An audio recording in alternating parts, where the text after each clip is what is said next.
A gente vai continuar falando sobre essa mudança no Bolsa Família. Vamos conversar com um pesquisador associado da Fundação Getúlio Vargas, do IBRE, o Daniel Duque, que é um dos maiores especialistas em mercado de trabalho, muita leitura também sobre os programas sociais no Brasil.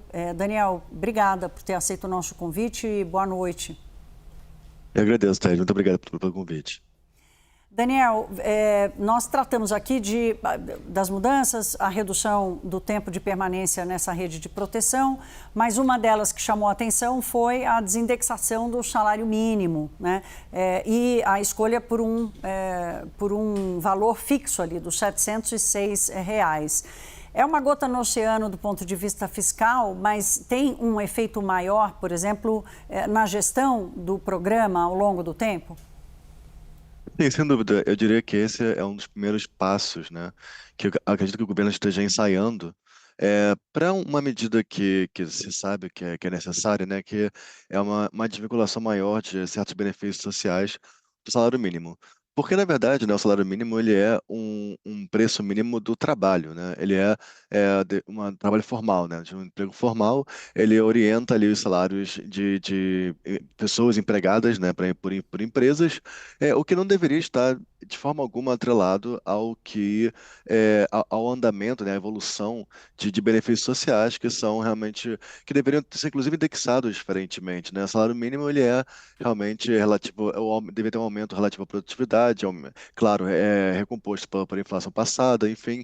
Mas se o governo, por exemplo, quer proteger, né, por exemplo, o poder de compra, principalmente de alimentos, por exemplo, das famílias, a gente está falando de outros tipos de valores, outros tipos de indexações, né, de correções ao longo do tempo, de modo que nunca fez sentido a gente pensar em benefícios sociais com valores atrelados àquele salário mínimo, né? Então, esse desvinculamento inicial de um primeiro passo do Bolsa Família, que já não é vinculado, né, ao salário mínimo em termos de valores, né?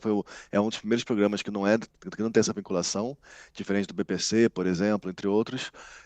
Sim. Então, você desatrelar mais é ainda um ensaio que eu imagino que o governo esteja fazendo para um debate difícil politicamente para o futuro de desindexação de outros benefícios. Agora, Daniel, eu dizia agora há pouco na conversa com a nossa analista de política, Jussara Soares, que o Bolsa Família, pelo tamanho que ele tomou, ele era de 14 milhões de famílias antes da pandemia, com um custo anual de 50, 60 bilhões de reais. Ele mais do que triplicou e o número de famílias passou de 14 para mais de 20 milhões de famílias.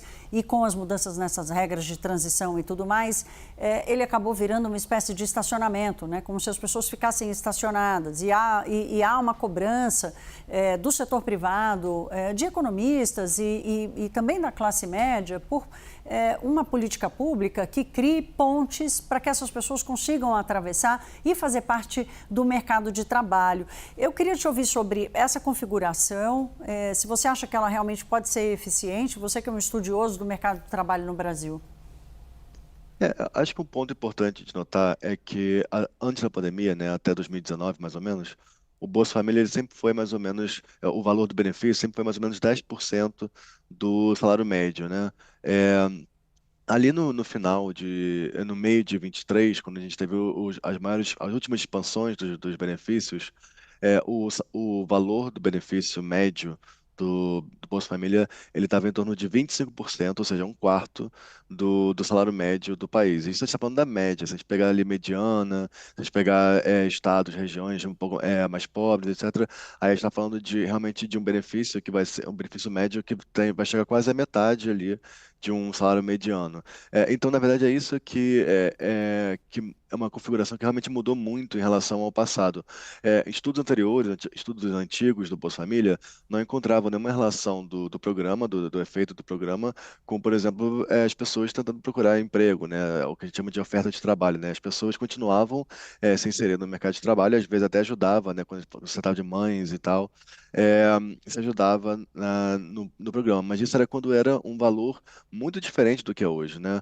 Hoje, realmente, há em alguns setores, em algumas regiões, o benefício do salário mínimo, né, para algumas populações, ele compete com salários no setor privado, né, setor formal, etc., de modo que há que ajuda a uma situação em que falta um pouco de mão de obra em determinados setores, especialmente quando eles são mais baixos, né? Salários mais baixos, salários menos competitivos, e aí com o benefício, né, chegando ali a cerca de 750, às vezes até um pouco mais, dependendo do tamanho da família.